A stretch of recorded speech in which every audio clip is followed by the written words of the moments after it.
હાય, કેમ છો? આજે સોરી પૂરા દિવસ વિડીયો ના લઈ શકી કેમ કે હું એક સર્જરીમાં હતી અને પૂરા દિવસ ચાલી હતી. હજી હમણાં જ જસ્ટ ઘરે આવી છું અને જો મેં અત્યારે જમવાની તૈયારી ચાલી રહી છે. તમારે જોવું છે મારી મમ્મી શું બનાવે છે. મમ્મી શું બનાવે છે તું?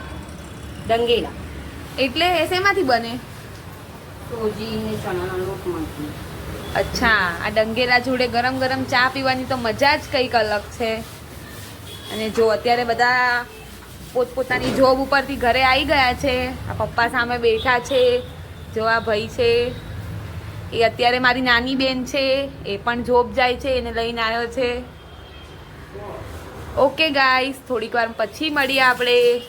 છે અને આ લઈને આવે છે, એને કંઈક બનાવ્યું છે. મમ્મી શું બનાવ્યું આ?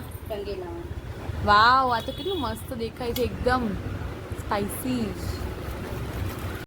હમણાં જે મારી મમ્મીએ બનાવ્યું હતું ડંગેલું, એ બહુ જ એટલે બહુ જ સ્પાઈસી અને એકદમ મસ્ત હતું. અને આજે સવારથી લઈને મમ્મીના હાથનું ખાવાનું ખાધું નહોતું અને અત્યારે ખાધું એટલે હા, નસીબદાર લોકો હોય એને જ હાથનું ખાવાનું મળે અને એટલું ગરમ ગરમ ને બહુ જ મસ્ત. અને તમે જોયું જ છે. હાય, હવે હું અત્યારે હોસ્પિટલ જાઉં છું અને મળીએ આપણે હોસ્પિટલ પહોંચીને. Okay guys, by.